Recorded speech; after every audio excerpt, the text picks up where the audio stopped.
Requirement autumn 22 का question requirement है। Discuss how the following should be dealt with in the current years financial statements of relevant entities in accordance with IAS 20। Zero Limited received a grant to set up a plant in an underdeveloped rural area 3 years ago. 3 साल पहले मिली थी। One of the condition of grant was that Excel will remain a minimum of 200 employees, कम से कम 200 employees रखेगा during the next 5 years, अगले 5 साल। However, due to worsening economic condition, Excel failed to maintain employees and full grant become repayable immediately in the current year. ठीक है।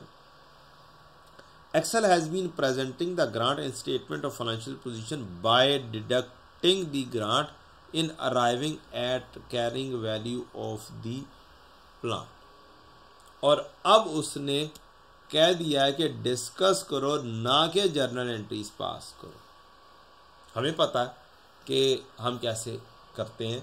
हमने net of कर दिया होगा जब कैश मिला होगा, हमने PPE डेबिट किया होगा और ख़रीद लिया होगा उसे, और उसके अगेंस्ट कैश डेबिट और PPE क्रेडिट कर दिया होगा ग्रांट जब मिली होगी तो, या ग्रांट जब बिकम रिसीवेबल हुई होगी तो हमने उसे नेट ऑफ कर दिया। हम डेप्रीशिएट करते रहे होंगे और डेप्रीसिएशन नेट ऑफ जाती रही होगी। अब जब हमें पेमेंट करनी है तो हम करेंगे PPE डेबिट और कैश क्रेडिट फुल, और हमें डेप्रीसिएशन चार्ज करनी होगी from date of purchase till the date of last year, और फिर करंट ईयर में भी फुल अमाउंट के ऊपर आप PPE की कॉस्ट के ऊपर डेप्रीसिएशन कर रहे होंगे, क्योंकि फुल अमाउंट ने रिफंड होना है। अगर कम हो तो फिर उसको देखना पड़ता है कि जितनी अमाउंट रिफंड होती है उसके ऊपर आप डेप्रीसिएशन चार्ज कर रहे होंगे। उसको ज़रा चेंज इन एस्टीमेट के तौर पर आप देख लें। अब इसको इंग्लिश में लिखें कैसे? एंट्रीज हमें पता है, एंट्रीज हम कर लेते हैं। जब हम आते हैं इंग्लिश में लिखने की बारी में तो फिर होती है परेशानी कि अब कैसे लिखें इस सारी कहानी को, कि जो प्रोफेशनल भी हो और लिखी हुई अच्छी भी लगे और कोई चीज़ मिस भी ना हो। तो फिर एक सहारा है, वो है स्टैंडर्ड। स्टैंडर्ड में मुझे ये पता चल गया क्वेश्चन के अंदर ग्रांट रिलेटेड टू एसेट है और नेट ऑफ हुआ है, तो मैं ढूंढूंगा heading government grant, non monetary government grant, presentation grant related to asset,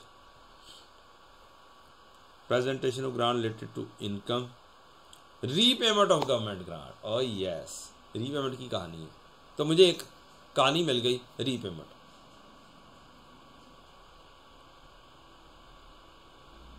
अब लिखने का अंदाज पैराग्राफ नंबर 32-33 से मिलेगा।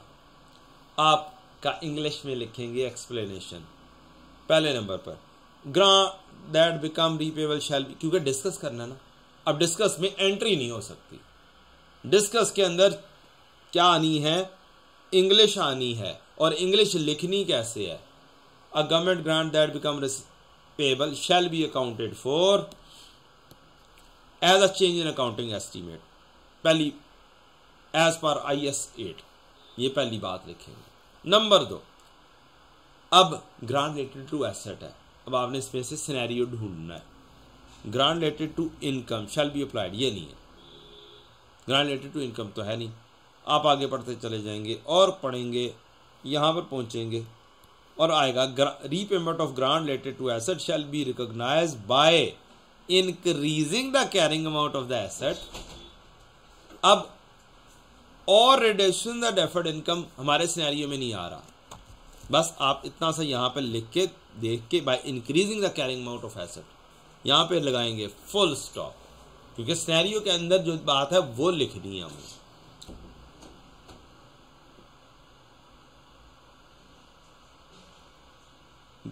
Increasing the carrying amount of the asset by the amount repayable, ये मारे। अब देख देख के लिख रहा हूं मैं चीजें जोड़ रहा हूं कि मेरे सिनेरियो में क्या चीज है और मुझे क्या लिखना है। मैंने दरमियान में जो डेफर्ड इनकम वाली कहानी है उसको साइड पे कर दिया। अगली चीज, cumulative additional depreciation that would have been recognized in profit and loss to date, आज तक, in the absence of grant shall be recognized immediately in profit and loss. इसका मतलब कि आपको कॉस्ट के ऊपर बस क्या करेंगे, आप डेप्रिसिएशन चार्ज कर देंगे।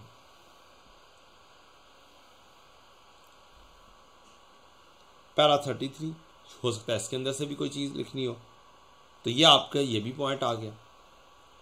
Circumstances giving rise to repayment of grant related to asset may require consideration to be given to possible impairment. Yes. अब अगर ये ग्रांट रीपे होती है तो आप लिखेंगे circumstances giving rise to repayment of grant related to asset may require consideration to be given for the possible impairment of new carrying amount of the asset. आप impairment test भी लगा लें, ये है देख देख कर लिखने वाला काम एंड नथिंग एल्स, और एक भी मार्क्स नहीं कटेगा अगर आपने ये देख के लिख दिया, क्योंकि हमें अमाउंट तो दी नहीं, हमें तो सिर्फ क्या करना है, डिस्कशन करनी है। और डिस्कशन कैसे हो सकती है, बेस्ट ऐसे हो सकती है। अब मैंने जो एंट्रीज पास करता था उसके मुताबिक जो मैंने बातें की उनमें सारी बातें शामिल नहीं थी और उनके अंदर लिखने का अंदाज वो नहीं था जो होना चाहिए था। लेकिन स्टैंडर्ड में मुझे डायरेक्टली पैरा मिलता है, मैंने हेडिंग्स देखता गया हूं और पैरा के ऊपर पहुंच गया हूं और उसके अंदर से अपना सिनेरियो वाली एंट्री को मैंने लिख दिया। अगर मेरा सिनेरियो बना होता कि नेट ऑफ नहीं हो रहा, ये सेपरेट है, तो फिर मैं यहां पर वो वाली बात जो मैंने पहले अभी लिखी है मैं वो ना लिख रहा होता। मैं लिख रहा होता repayment of the grant related to asset shall be recognised by increasing the carrying amount of the asset, increasing the carrying of amount ना लिखता, फिर मैं लिखता by reducing the deferred income balance by the amount repayable, और साथ में अपना entry भी सोचता और फिर मैं लिखता कि अगर डेफर्ड इनकम में बैलेंस उतना नहीं मौजूद है, डेफर्ड ग्रांट में उतना बैलेंस मौजूद नहीं है, तो बाकी का बैलेंस मैं कहां पे लेके जाऊंगा, प्रॉफिट एंड लॉस में ले जाऊंगा। बाकी सारी चीजें वही है। मुझे अगर सिनेरियो दे देता repayment of government grant related to income है तो भी मैं यहां से देख के लिख देता, तो सिनेरियो है and nothing else.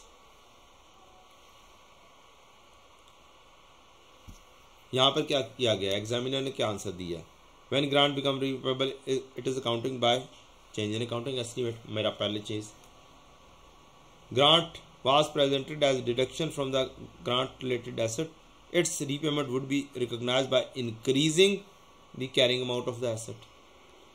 Cumulative additional would have been recognized in profit and loss to date, in absence of grant must be recognized immediately in profit and loss.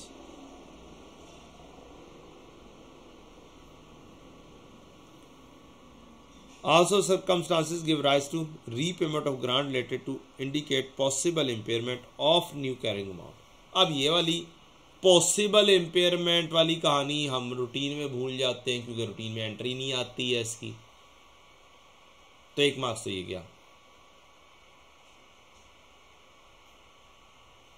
हम हो सकता है क्यूमुलेटिव का लफ्ज भूल जाएंगे, पॉइंट यहां पर भी गया, हम कहेंगे डेप्रीसिएशन चार्ज करो।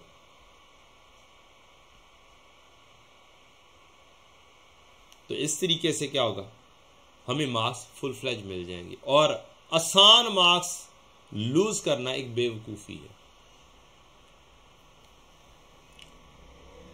B part, one limited receive a loan from government received a loan from government, okay,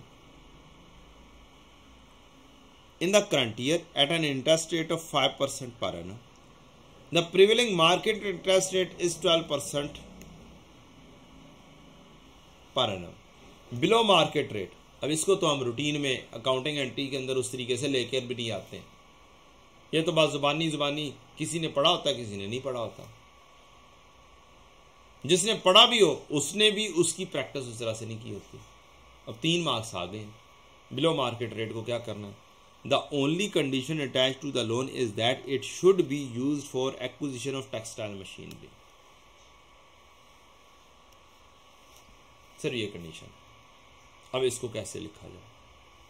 standard में जाएं, स्टैंडर्ड को कहें मैंने बिलो मार्केट रेट ढूंढना है, तो कहीं ना कहीं पे आप हेडिंग्स देखते जाएं, हो सकता है आपको मिल जाए हेडिंग, नहीं तो फिर थोड़ा सा अंदर घुसना पड़ेगा, देखना पड़ेगा, चंद पैरास को देखना पड़ेगा। 30-40 तो पैराज हैं। Presentation of grant related to income, और अगर आपने अच्छा सा पढ़ा हुआ है तो आपको जल्दी मिल जाएगा। Grant related to asset, non monetary government grant, forgivable loan, government grant becomes receivable compensation.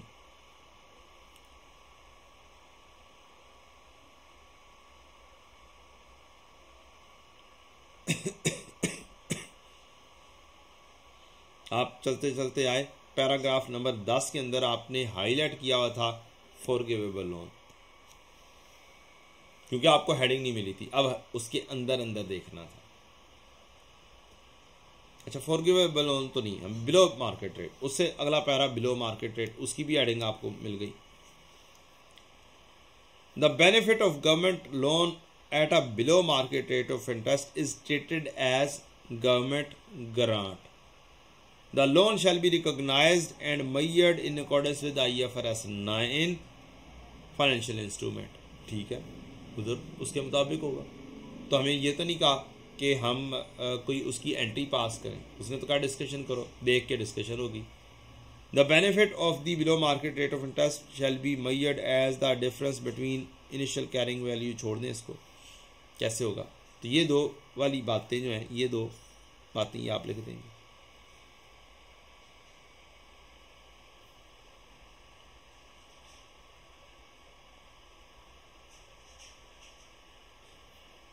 अच्छा जी, अब पैरा 12 में से भी आप कुछ थोड़ा सा लिख सकते हैं अगर लिखना चाहें तो। Government grant shall be recognized in profit and loss on systematic basis over the period in which the entity recognize an expense the related cost. जैसे डेप्रिसिएशन करते हैं तो एसेट खरीदने के लिए हुआ है तो ये वाली कहानी आ जाएगी।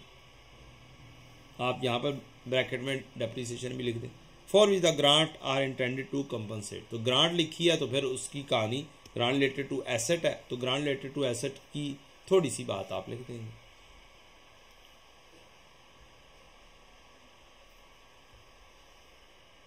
जो हमने पढ़ा था कैपिटल अप्रोच और इनकम अप्रोच की हेडिंग, तो ये दो अप्रोचेस होती हैं।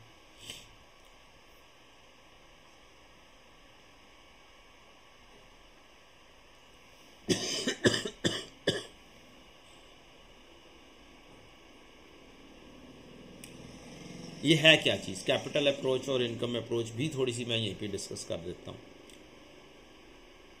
कैपिटल अप्रोच है कि जनाब चूंकि ये इनकम नहीं है, हमने अर्न नहीं की, इसलिए लोग कहते हैं कि यार ये तो कैपिटल नेचर की चीज़ है, इसको प्रॉफिट एंड लॉस में नहीं जाना चाहिए, इसे इनकम नहीं बनाना चाहिए। तो ये हो गई कैपिटल अप्रोच।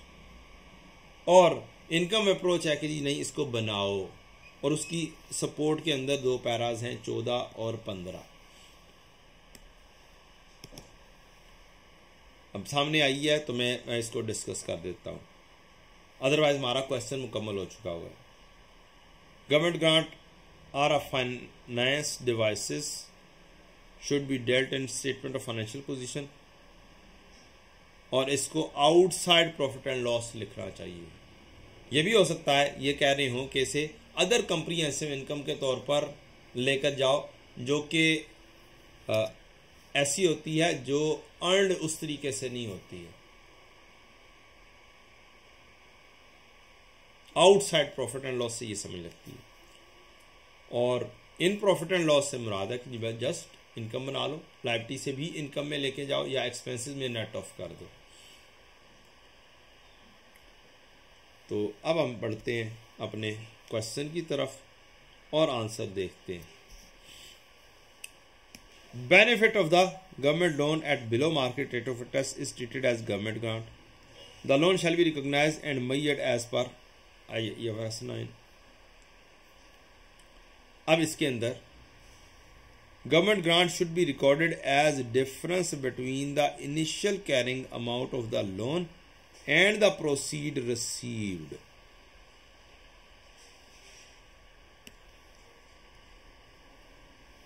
अब जो मर्जी कर लें, ये चीज भी आपको याद नहीं है। ये कहां पर लिखी हुई है?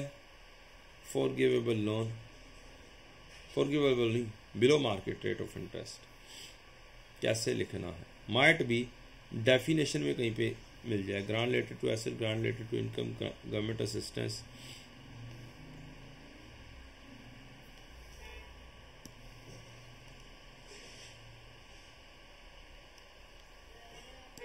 अच्छा,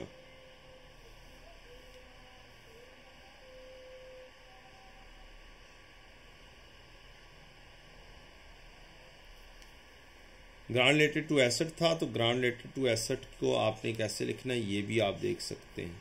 government grant related to asset included non monetary grant at fair value shall be presented in the statement of financial position either by setting up the grant as deferred income और by deducting the grant of carrying at the carrying amount of the asset. चूंकि grant related to asset था, हमने खरीदना था, तो ये वाली कहानी भी साथ आपकी अटैच हो जाएगी।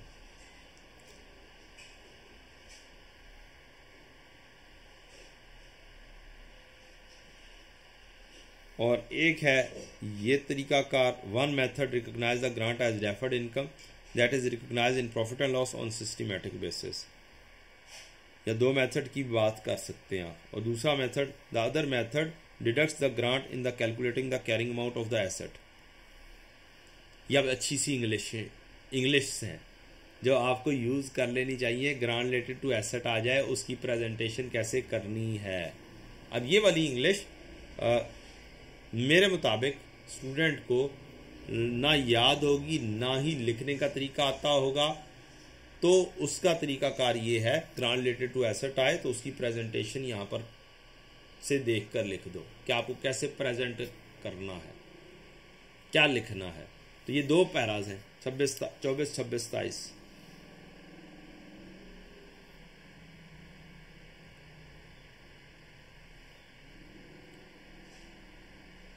और ग्रांट रिलेटेड टू इनकम आ जाए तो उसकी प्रेजेंटेशन के लिए ये पैराग्राफ है। 2-3 मेथड।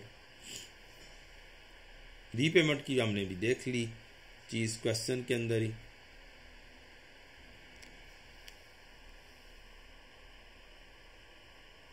और तो अभी तक अगर चीज देखें तो ये वाली चीज आपको याद करनी पड़ेगी। ग्रांट कैसे लिखनी है? Difference of initial carrying amount of the loan and proceeds received. Initial carrying amount of the loan and proceed received, इसका डिफरेंस होता है।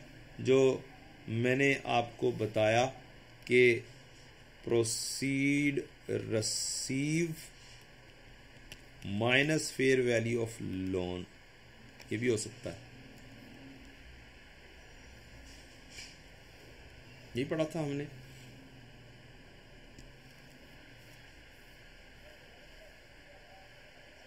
Below market rate, government grant लिखनी कैसे? Proceed receive minus fair value of loan, उसकी journal entry हमने ये पढ़ी। तो इस चीज को क्या कर लें, याद कर लें कि ग्रांट कैसे लिखी जानी है।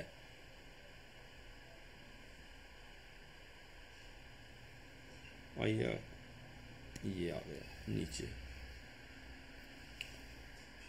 अगली चीज, as a primary condition of loan is in acquisition of textile machinery the grant should be considered as grant related to asset.